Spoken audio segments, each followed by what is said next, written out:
Hello everyone, Helen here and welcome. Today I'm going to show you how I made this masculine card. I don't have a lot of masculine cards at home and this stamp set is perfect for a masculine card. So I will be using the A Million Wishes stamp set alongside the Wonky Stitch 4 die. Now I'm going to go ahead and use my powder tool on my white cardstock there, and I took the big dollar sign and I'm going to just scatter these dollar signs all over my white cardstock, making sure that they don't overlap. So usually when I'm working with photopolymer stamps, I use a foam mat right underneath to get a crisp image, but I didn't do it this time because I just want the dollar sign to look vintagey or old-timey. And I'm going to heat emboss gold embossing powder, and as you can see here, it's not a perfect crisp image. It's actually like there's white showing through, but you won't see the white because I'll be ink blending peeled paint in the center. So when I'm ink blending this, I am being really very heavy-handed because I don't want any of that white to show through.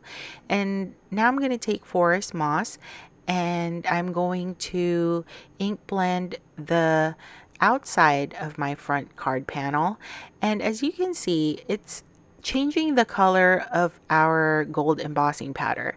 To me, it's starting to look antique, and I actually did not clean this or wipe it down because usually when I'm doing a emboss resist technique and then ink blending on top of it, I'll clean it up by wiping the excess ink off of the embossed image, but I didn't do it this time because I really like that antique look.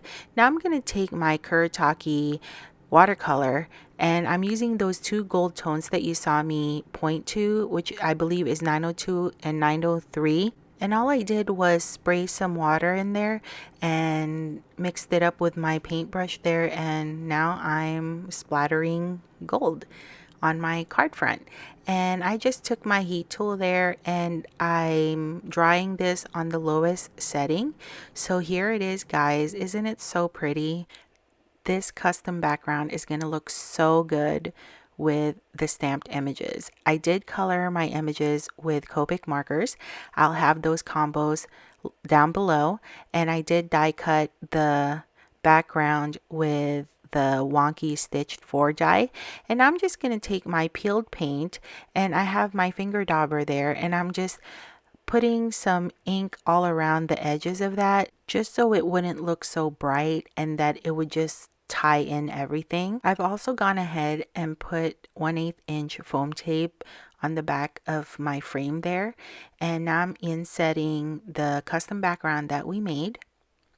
And I'm going to go ahead and peel the backing off of my foam tape and adhere that on our front card panel. I chose an off-white card panel because if I had chosen a bright white, it would just stand out too much, and I feel like even if I did use my dauber to put color on the edges, I just think it would just stand out too much, and I think this off-white color really goes well with the background and the colors of my images. So now I'm just going to put some tape and attach the two images together or fuse it together, and then I added foam tape in the center of that, and then add my adhesive on the areas where there isn't any foam tape, and I'm going to center that on my card panel there, making sure that the foam tape doesn't hit those trims. I've also gone ahead and heat embossed gold embossing powder on the sentiment, and I popped it up with foam tape as well. And the sentiment reads, "Hand over $1 million or I reveal your real age."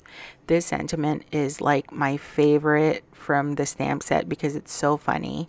I'm actually going to give this to my husband on his birthday, and it's on March.